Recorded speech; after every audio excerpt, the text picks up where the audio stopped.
Pa-share naman mga Lodi. At heto na ang una na si Lodi Anisa Dico, Lodi Ken Fermeza, Lodi Alrose Acon, Lodi Dennis Pakilaten, Lodi Abu Ammar, Lodi Dimark Bodjan, Lodi Jason Gungob, Lodi Empty Tactics, Lodi Baby Love Super Love, Lodi PJ Sankados, Lodi Jam Ram. Maraming salamat po sa inyong lahat, at kung bago ka pa lang dito, baka naman. Ika-123 kabanata, sa pagpapatuloy. Makikita ang malawak na kabundukan na nababalot ng malamig na hangin at manipis na hamog.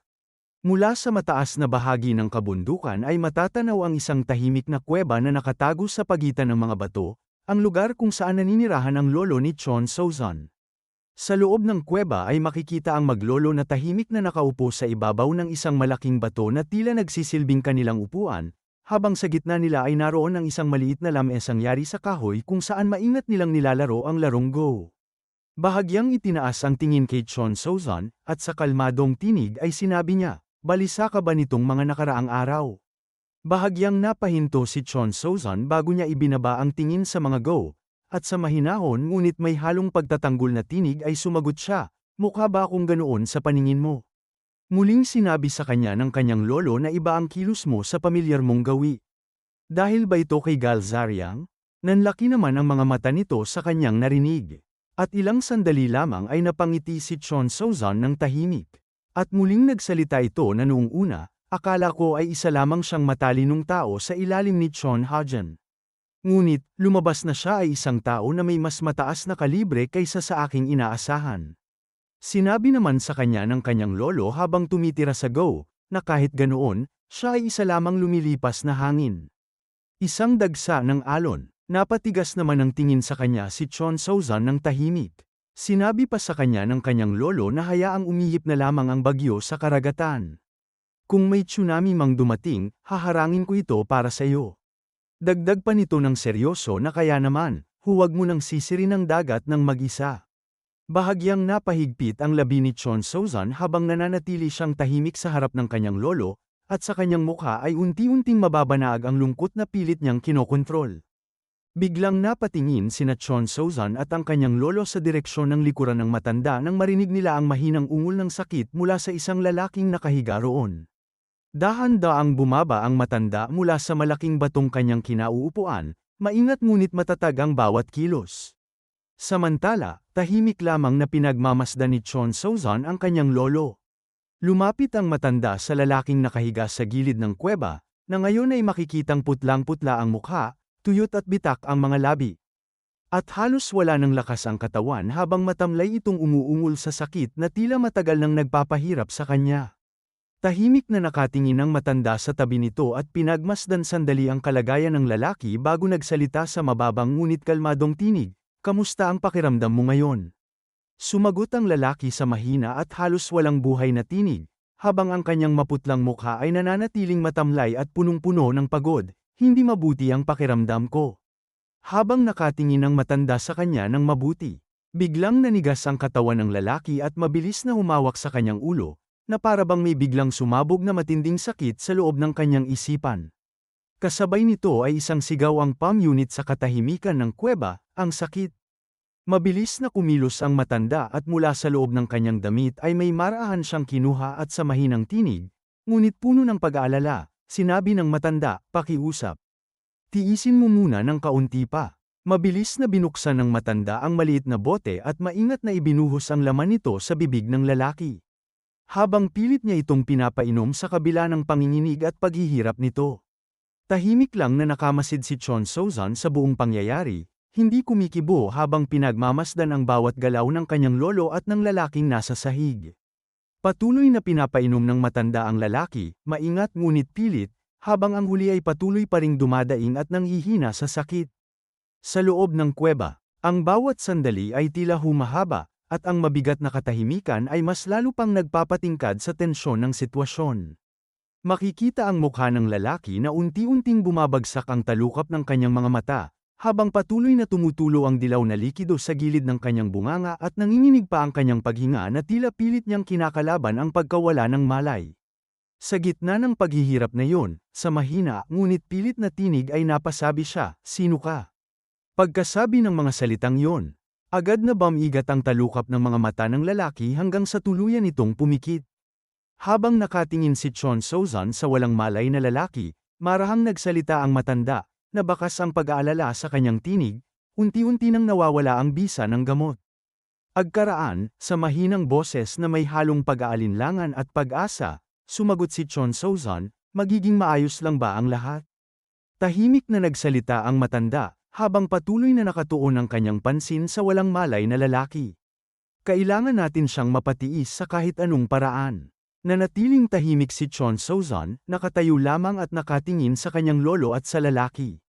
Biglang kumalat ang mabigat na presensya mula sa katawan ng matanda, na parang dahan-daang bumubukas ang isang nakatagong puwersa sa loob niya, habang ang hangin sa kuweba ay tila nag-iba ng bigat at init.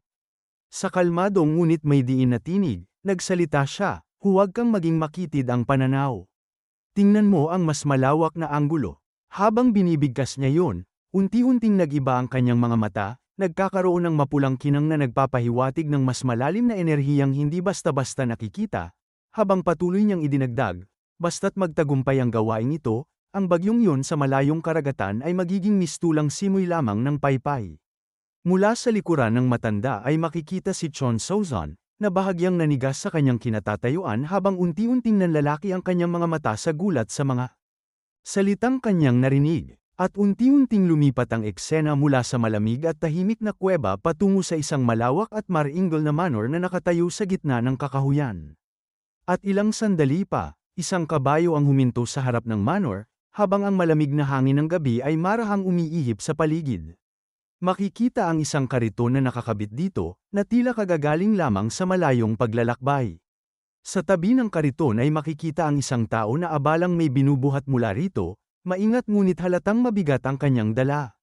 Samantalang ang isa namang lalaki ay tahimik na nakatayo sa gilid, nakamasid lamang. Nakatitig ang lalaki sa mga papel na hawak niya, habang marahang binabaliktad ang ilang pahina na tila sinusuri ang mga nakasulat dito bago siya nagsalita sa kalmadong tinig, kumusta ang trabaho nitong mga nakaraang araw? Tahimik na sumagot si number 7 na mabuti naman. Tahimik namang napatingin ang lalaki kay number 7 matapos marinig ang sagot nito. At muling nagsalita na at si Lim Yonjong. Sumagot muli si number 7 na ganoon pa rin tulad ng dati. Sinabi niya na magsisimula ang malawakang ritual pagkatapos ng seremonya ng inaugurasyon. Muling nagsalita ang lalaki na ganun ba? Samantala, nagsimula ng maglakad palayo si number 7, tila balak ng tapusin ang usapan, at sa kalmadong tinig ay sumagot siya, kung ganoon, aalis na ako. Patuloy na nakatingin ang lalaki sa papel na hawak niya, habang dahan-dahan niyang sinusuri ang bawat nakasulat dito na tila may hinahanap na detalye o pagkakamali. Napatigil naman sa paglalakad si number 7 nang sabihin sa kanya ng lalaki na huwag kang magpapadala sa mga personal na emosyon. Tahimik na napatingin si number 7 sa lalaki matapos marinig ang mga salitang yon, habang ang kanyang ekspresyon ay bahagyang naging mabigat na tila may gustong sabihin ngunit piniling manatiling tahimik. Mula sa kanyang kinatatayuan ay pinagmasdan niya ang lalaki na dahan-daang umaalis. Hawak pa rin ang mga papel habang naglalakad nang hindi lumilingon pabalik. At muling lumipat ang eksena sa opisina ni Galzariang. Mula dito sinasabi ni Galzariang na ang mga eksperto na ipinadala ni Mayanghua at Magang Tae ay nakakalat malapit sa Wuhan. Dagdag pa niya na malamang nakikilos sila sa araw ng inaugurasyon, gamit ang kaguluhan bilang pagkakataon. Bagaman sinasabi nilang nagkaisa na sila. Habang tahimik na nakatignin ang ating bida sa ibaba sinasabi pa sa kanya ni Galzariang na ang lahi ni Mabonggi ay likas na walang tiwala sa isa't isa.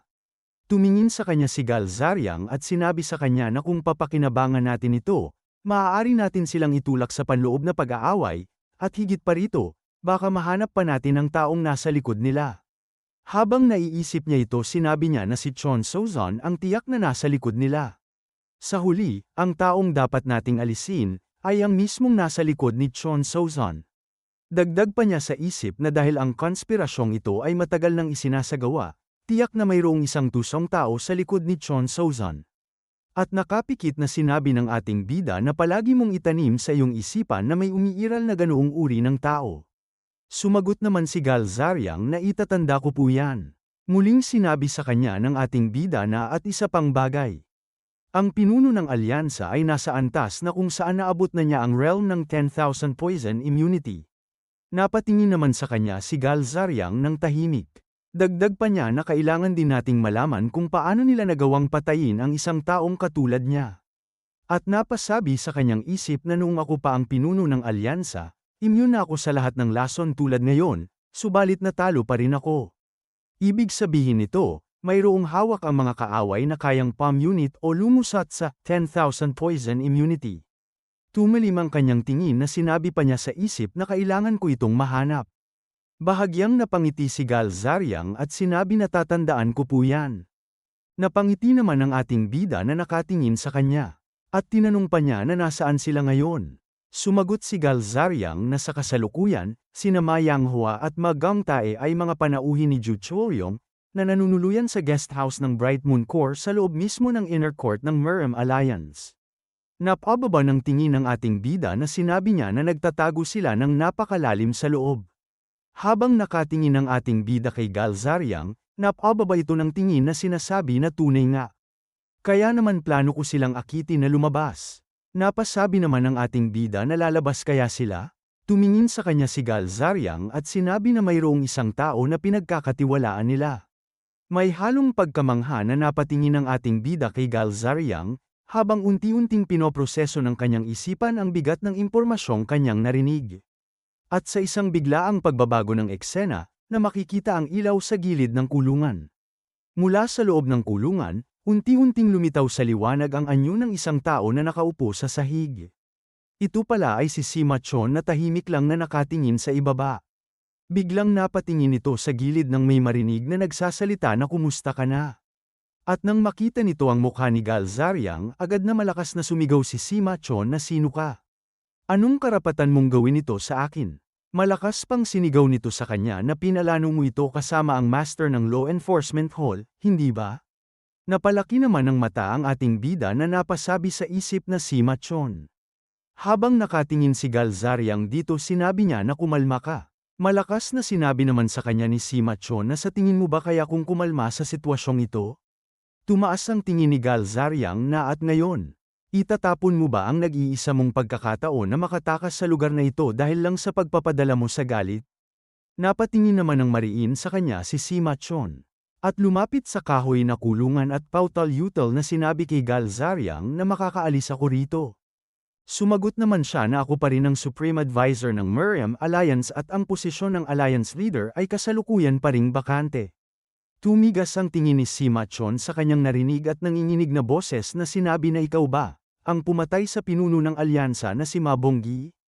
Matalim ang tingin ni Galzariang at sinabi na hindi. Ito ay ginawa ng mga taong nagmamanipula sa likod ng mga eksena. Malamang ay alam mo rin ang tungkol sa pag-iral nila, hindi ba? Bigla itong napatahimik ng panandalian. At napahikbi ng labi na napasabi na kaya. Paano mo ako planong palabasin dito? Na makikita ang mga tingin nito na puno ng galit na nagtatanong. Ibinuka naman ni Galzariang ang kanyang bibig na sumagot na maling tanong yan. Napasabi naman si Sima Chon na ano? Sinabi sa kanya ni Galzariang na ito ang dapat mong itinatanong. Ano ang dapat kong gawin para palabasin mo ako rito? At dito na po nagtatapos ang ika-123 kabanata.